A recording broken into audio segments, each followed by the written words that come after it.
السلام عليكم ورحمة الله وبركاته. أهلا ومرحبا بكم.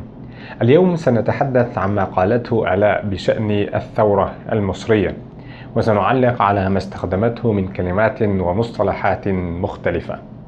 فهيا بنا نبدأ في الصفحة 150 في السطر الثاني. تقول آلاء: قبل الثورة لم أكن مشاركة بشكل عملي في الشأن السياسي، ولكني كنت مهتمة به جدا. نود التعليق هنا على حرف الجر الذي استخدمته آلاء مع كلمة مهتمة. تقول أن شخصا مهتما بشيء ما، فلا بد من استخدام الباء مع هذه الكلمة. أنا مهتم بالشأن العام، أنا مهتم بالقراءة، أنا مهتم بفعل أمر ما، فلا بد من استخدام حرف الباء مع هذه الكلمة. بعد ذلك ننتقل إلى السطر الثالث، حيث تقول آلاء: ولكني كنت أكتفي بالاطلاع على الأخبار ومتابعة الأحداث الجارية وما إلى ذلك. وما إلى ذلك هي عبارة تعني أن باقي الجملة أو ما تبقى من الكلام يشير إلى أمر يستنتجه السامع أو يستنتجه القارئ. يمكنك كذلك أن تقول وهكذا، وما إلى ذلك، أو وهكذا.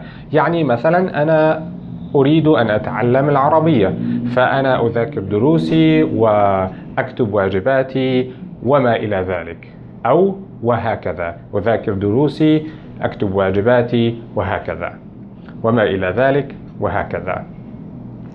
ننتقل بعد ذلك إلى السطر 13، حيث تقول آلاء: كنا نقف بملابس سوداء متجهين بوجوهنا ناحية البحر أو ناحية النيل، وبظهورنا ناحية الشارع بصمت تام، كمظهر للاحتجاج بأننا رافضين الوضع الذي وصلنا إليه.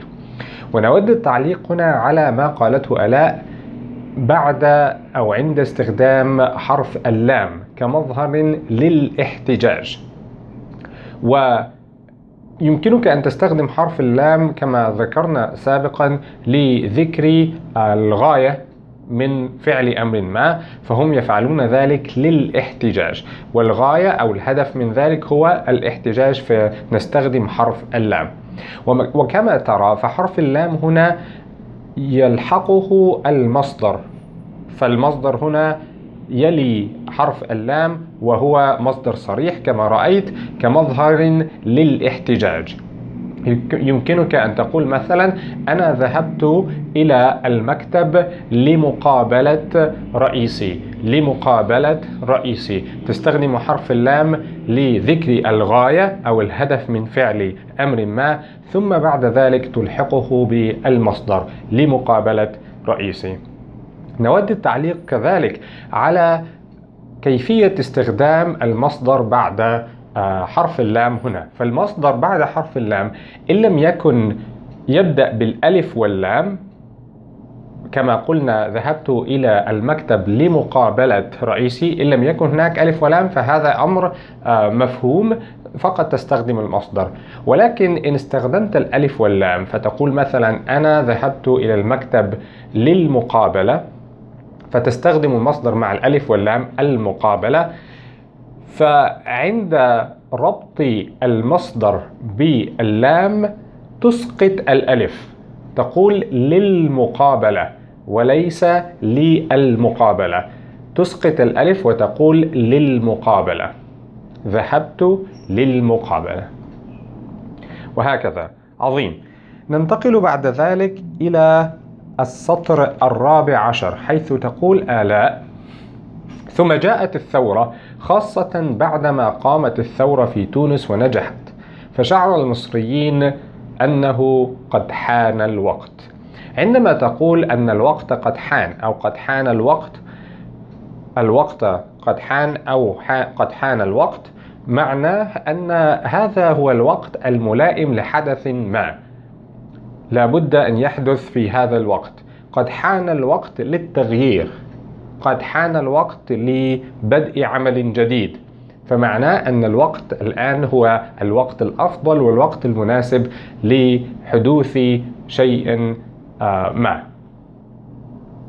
عظيم. ننتقل بعد ذلك إلى السطر 16، وهناك مصطلح آخر أو عبارة أخرى نستخدمها كثيرا باللغة العربية، قد استخدمتها آلاء هنا، وهي القشة التي قسمت ظهر البعير.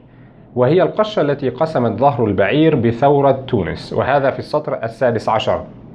القشة التي قسمت ظهر البعير معناه أن هذا الحدث هو الذي قد أنهى كل شيء، هذا الحدث هو الذي سبب ما تلاه من أحداث. فحتى وإن كان الحدث بسيط إلى أنه هو الذي أدى إلى نهاية أمر أو زمن ما وبداية أمر جديد أو زمن جديد. تقول مثلا أنا لم أكن أحب عملي، ولكن عندما خصم لي مديري مالا كانت هذه القشة التي قسمت ظهر البعير، أي أن هذا الحدث الأخير الخصم هو كان نهاية كل شيء، فأنا تركت هذا العمل. القشة التي قسمت ظهر البعير. القشة شيء بسيط جدا، ولكن لأن البعير كان يحمل أشياء كثيرة جدا، هذه القشة قسمت ظهره. فالشيء البسيط الذي يأتي بعد أشياء سيئة كثيرة قد يكون القشة التي قسمت ظهر البعير. عظيم. ننتقل بعد ذلك إلى السطر 25، ونريد أن نراجع مراجعة سريعة هنا إلى ما كنا قد أشرنا إليه من قبل، وهو استخدام الفعل يستطيع أو الفعل يستطيع.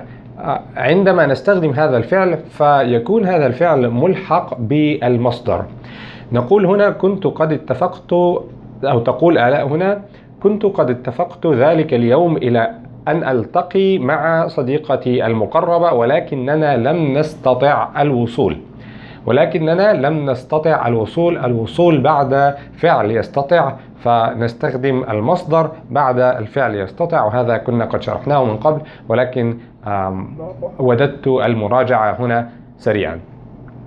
بعد ذلك ننتقل إلى السطر 30. تقول آلاء: وطبعا وجدت وجدت العديد من الجرحى وما إلى ذلك إثر بعض الاشتباكات. وكلمة إثر تعني عقب. يمكنك أن تستخدم إثر، يمكنك أن تستخدم عقب، يمكنك أن تستخدم بعد. فالجرحى هؤلاء الجرحى وجدوا بعد بعض الاشتباكات، أو عقب بعض الاشتباكات، أو إثر بعض الاشتباكات، أي بعد بعض الاشتباكات. كلمة إثر أو عقب أو بعد بمعنى واحد. يمكنك أن تقول مثلا أنا كلمته إثر المقابلة، أو أنا قمت بقراءة القطعة إثر انتهائي من الدرس، وهكذا. إثر، عقب أو بعد بمعنى واحد. ننتقل بعد ذلك إلى السطر 31، وتقول آلاء: بعد ذلك اليوم نزلنا مرارا وتكرارا.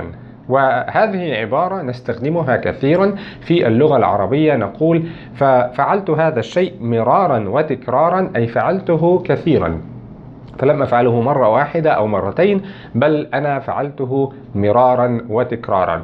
مثلا أنا تقدمت إلى هذه الوظيفة مرارا وتكرارا، أي أنني لم أتقدم مرة واحدة أو اثنين، بل أنا فعلت هذا الأمر كثيرا، مرارا وتكرارا. ننتقل بعد ذلك إلى السطر 38، حيث تقول آلاء: أستطيع أن أقول أنني لم أندم يوما على مشاركتي في هذه الثورة، ولكنها للأسف فشلت أو لم تنجح بعد. فتستخدم آلاء هنا كلمة بعد بمعنى حتى الآن. فهي ليست حرف جر كما نستخدمه، أو لا يتليها المصدر كما نستخدمه عادة، ولكن هنا تعني أن هذا الأمر لم ينجح حتى الآن. تقول مثلا أنا لم أذاكر دروسي بعد، ومعنى بعد هنا أي حتى الآن. أنا لم أنتهي من العمل بعد، ومعنى بعد هنا أي حتى الآن. يمكنك أن تستخدم بعد أو حتى الآن في هذا السياق، فكلاهما صحيح. يمكنك أن تقول أو لم تنجح حتى الآن أو لم تنجح بعد بمعنى واحد. عظيم. ننتقل بعد ذلك إلى السطر 46. ففي السطر 46 تقول آلاء: فعلينا بالتوعية. وهنا أود المراجعة سريعا. كنا قد قلنا من قبل أن عليك أو علينا أو عليه تستخدم للنصيحة. أقول مثلا عليك بفعل الخير، أو عليك بالقراءة، عليك بالمذاكرة، فهذه تستخدم للنصيحة، ومعناها أن ينبغي أن، فعلينا بالتوعية فينبغي أن نوعي الشعب وهكذا. فعلينا بالتوعية. عليك بي تستخدم للنصيحة، وكنا قد شرحنا هذا من قبل، ولكن أودت المراجعة سريعا. أخيرا ننتهي بما قالته آلاء في السطر 49. تقول: لا بد له من أن يتعافى من الأسباب التي أدت إلى هذا الورم. وأدت إلى شيء يتحدث عن السبب.